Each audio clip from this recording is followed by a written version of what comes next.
Olá, turma da segunda série, tudo bem com vocês? Aqui é a professora Cristiane falando e hoje nós vamos ter aula de filosofia, tá? Hoje nós vamos iniciar o capítulo 5, então é a aula 1 do capítulo 5. E qual o tema de hoje? Empirismo. Então vamos lá. Segunda série, filosofia, capítulo 5, aula 1. Tema: empirismo e iluminismo, tá? Hoje vamos estudar somente a questão do empirismo. Por quê? Não adianta, eu sempre falo para vocês, não adianta bombardear o aluno de informações, até porque a nossa mente só absorve, uma informação de cada vez, tá? Então, eu separei, né? Na aula 1 eu vou falar sobre empirismo, né? Na próxima aula eu vou dar continuidade a esse tema e na outra aula nós vamos falar sobre iluminismo, correto? Então vamos lá. Empirismo é a escola de pensamento filosófica relacionada à teoria do conhecimento, que acredita estar na experiência a origem de todas as coisas. Em resumo, empirismo é a corrente filosófica da experiência. Simplificando, pessoal, o que é empirismo, né? É a experiência propriamente dita, né?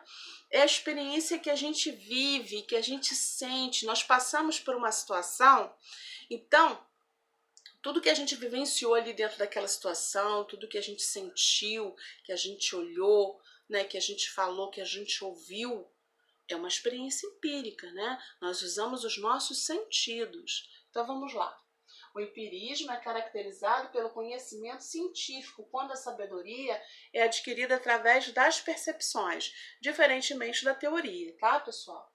Conhecimentos que provêm de experiências práticas e não da instrução da teoria. O empirismo considera que todo conhecimento é fruto da experiência. Então, o conhecimento adquirido através das experiências propriamente ditas, né, é o que tem validação para o empirismo, tá, pessoal? A experiência estabelece o valor, a origem, né, as etapas e os limites do conhecimento. Bom, de posse dessas informações, nós vamos para a seguinte questão. Empírico. O que é empírico? Vamos lá. É um fato que se apoia somente em experiências que nós vivenciamos, na observação das coisas ao nosso redor, não em teorias e métodos científicos, né? Então, o indivíduo, ele está vivendo uma situação, ele não está trancado dentro de uma sala, absorvendo aquele conhecimento teórico, né? Ele não está sentado, lendo ou só ouvindo, ele está vivendo aquela experiência, tá? Ele está sentindo, ele está utilizando os 5 sentidos, tá? Então, a teoria, a gente escuta, né? A gente absorve aquele conhecimento teórico, mas a gente não vive aquele conhecimento teórico na prática, né? É totalmente diferente. Vou dar um exemplo, tá? A pessoa, para se tornar um professor, primeiramente ela faz uma faculdade, né? E ali ele vai trabalhar toda a parte teórica, tá? Vai estudar várias disciplinas, fazer várias provas, mas vai chegar um momento em que esse aluno, né, que está fazendo uma licenciatura, ele vai precisar fazer um estágio, né, em sala de aula. Ele vai precisar vivenciar aquela prática de sala de aula. E aí é uma situação completamente diferente, pessoal, da teoria, né? Porque você vai lidar com N situações, você vai lidar com uma turma, né, que é composta de vários seres humanos, com sentimentos, com falas, com pensamentos totalmente diferentes um dos outros e do seu, né? Você às vezes vai ter que lidar com sentimentos fortes dos alunos, né? Sentimentos de tristeza, de apatia ou de agitação, enfim, são experiências completamente diferentes da parte teórica, né?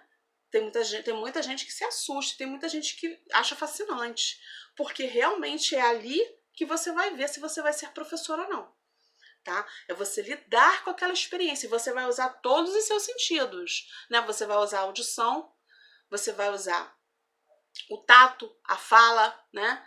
a questão da visão, o olfato, você vai ter que trabalhar a sua sensibilidade. Então, essa experiência de estágio é uma experiência empírica tremenda, é um divisor de águas na vida de um estudante de licenciatura. Então, um exemplo excelente, pessoal, excelente, tá? Porque a teoria é uma coisa, a prática ela é totalmente diferente. E você tem que estar preparado para a prática, para a experiência empírica. Né? Você tem que ser forte para isso, você tem que ter bom senso, você tem que ter equilíbrio, né? E saber lidar com o outro ser humano, tá bom? Então, esse é um exemplo de experiência empírica, que eu acho que é bem válido, né, pessoal? Então, vamos lá. Bom, é aquele conhecimento adquirido durante toda a sua vida, né? No dia a dia, que não tem comprovação científica nenhuma. Então, essas experimentações, essas experiências, elas não têm comprovação científica, né? A ciência não valida a questão do empirismo. Mas sentimos que isso é muito importante, né, pessoal? Isso é muito importante para a nossa vida. Imagina você viver uma vida sem experiências, sem vivências, né? Como se fosse uma página em branco. A gente vai falar sobre essa questão da página em branco daqui a pouco com o empirismo britânico, tá? Então, eu quero que vocês fixem bem o conceito de empirismo, tá, pessoal? É a experiência de vida, tá? É a experiência de vida diferente da questão teórica, tá bom, pessoal? Agora vamos lá. O principal defensor do empirismo foi o filósofo inglês John Locke, tá? Ele viveu de 1632 a 1704. O empirismo defendido por John Locke ficou conhecido como empirismo britânico. Então, o empirismo realizado por John Locke chama-se empirismo britânico, ok?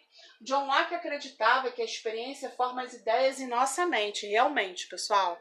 Toda experiência vai formar uma imagem na nossa cabeça. Só que o interessante é que vamos colocar assim, vamos fazer uma experiência. 10 pessoas vivenciam a mesma situação.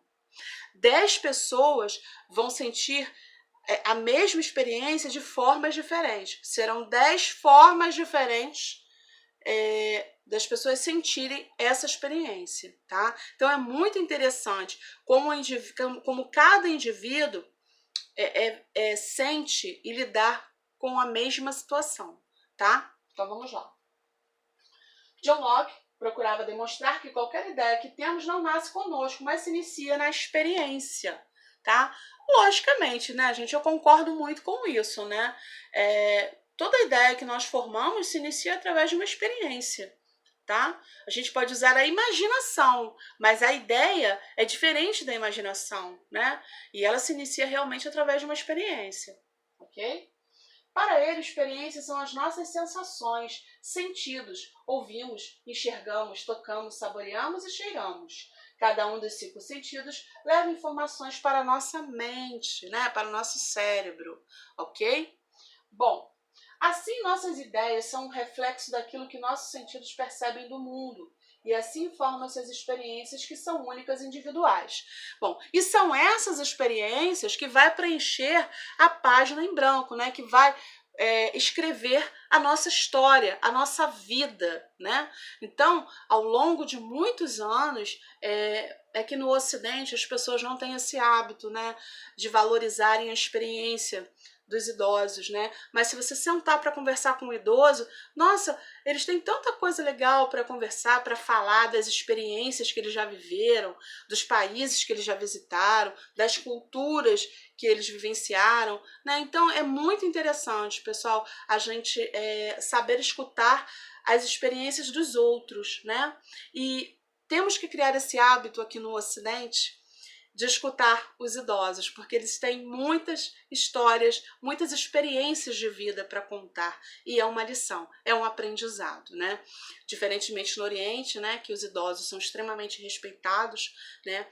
Dizem que existe uma expressão, né, que quando o idoso morre, morre uma biblioteca, né? Aqui não, aqui as pessoas falam, é velho, né? E não é assim. né? Eles têm uma bagagem cultural imensa. Eu já conversei com vários idosos, né? Muitos que trabalharam viajando. Nossa, eles me contaram cada experiência de vida, cada situação, né? Um idoso mesmo que eu conversei, ele trabalhava na Marinha Mercante, ele foi a Pompeia. Ele me explicou tudo o que ele viu em Pompeia, né? Sabemos que Pompeia foi destruída pela explosão do vulcão chamado Vesúvio, né? Então ele me descreveu com riqueza de detalhes, né? Como a cidade ficou, né? A situação da cidade. Ele visitou a Rússia, ele me explicou como foi essa visita à Rússia, né? Como é o hábito dos russos, né? Como eles se comportam, como eles vivem, né? Então, gente, é importante que a gente valorize e respeite a experiência, né? Principalmente dos idosos que têm tanto a ensinar a gente, tá bom? Então, vamos lá. De posse de todas essas informações, tá, pessoal? Qual o objetivo da aula de hoje? Que vocês compreendam o conceito de empirismo, tá? Que é caracterizado pelo conhecimento científico quando a sabedoria é adquirida por percepções, né? E que o empirismo nada mais é do que a própria experiência, né? A experiência propriamente dita, a experiência de vida, né? E que o principal defensor do empirismo foi o filósofo inglês chamado John Locke, tá? Que o empirismo defendido por ele ficou conhecido como empirismo britânico, ok? Esse foi o objetivo da aula de hoje, tá? Então, vocês vão fazer o seguinte, por gentileza, né? Exercícios diversos, número 5, página 15, questões 1, 2, 3 e 4, ok? E atividade devolutiva, capítulo 5, filosofia, segunda série. Aula 1, AD1. Responda. Em que consiste o empirismo? Ok, pessoal? Bom, eu vou ficando por aqui, desejando a todos tudo de muito bom. Fiquem com Deus, se protejam e até a próxima aula. Qualquer dúvida, estarei à disposição, ok?